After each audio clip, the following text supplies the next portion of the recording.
Today, city and county agencies, along with dozens of volunteers, cleaned up a huge homeless camp in Queensgate. Police and service agencies are already working with more than a dozen campers to get them into secure housing and social service programs. Local 12's Rich Jaffe joins us now live from Walnut Hills with a look at what today's big effort means. Rich? Cammie, under bridges and overpasses all across the tri-state, as well as tucked into the wooded hillsides, you can find the homeless camps. With cold weather growing and coming closer and closer, growing too is the concern about people who are living in places like this. On Court Street today, I met Jason Hearst.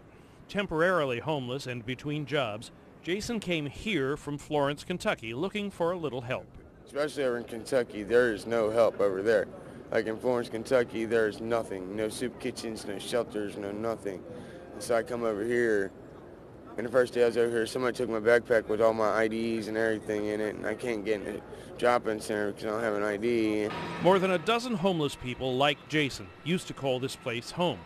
Under an overpass at the end of 5th Street, today it was dismantled. After weeks of getting to know them, the residents were channeled into stable housing and help. These people were very cooperative and wanted to get out before the cold, so we found placement for 5 German Shepherds, 3 cats, and the people, there's a couple of people said they'll move on their own, but I mean, everybody working together, this is a good turnout.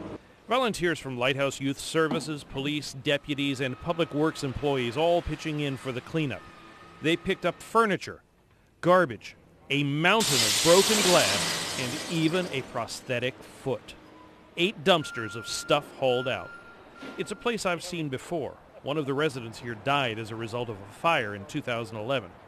The spot's been a homeless camp for at least 5 years. They're going to come back, but we will too, and so will the police officers. And I think this is just another example of showing how we can all accomplish the same mission for the betterment of society by working together. Before he had to move from his spot on Court Street, Jason said the biggest thing people can do for him is a little thing. Acknowledge me. I acknowledge that I'm actually there because it hurts my feelings when I say hi to people and stuff and they don't look at you or anything. It makes me feel like I'm not there, you know. Just say hi. It makes me feel like I'm there still, you know. That's a big thing. Today's project is part of an ongoing effort to clean up the homeless camps in the city of Cincinnati and also to find help for the people who are currently living in those camps. I'm also told that there's an effort underway to try and track the folks who are moved from those camps into the service agencies and getting that help, hopefully. And it will be interesting to see exactly how much help they end up getting in the long term. In Walnut Hills, Rich Jaffe, Local 12 News. Cammie? And Rich, the young man you spoke with there who said he just wants to be acknowledged. Earlier we heard him say that, he and some other people don't really want the help. They want to be on the streets. Did you find that to be true with some of the people you talked to there?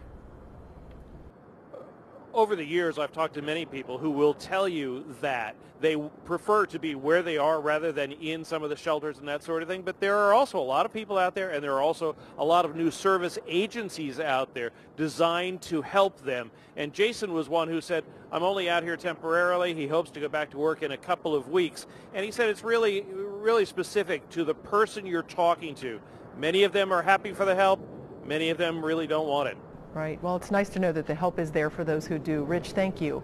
And according to the latest report by the National Alliance to End Homelessness, the homeless situation across America is improving slowly.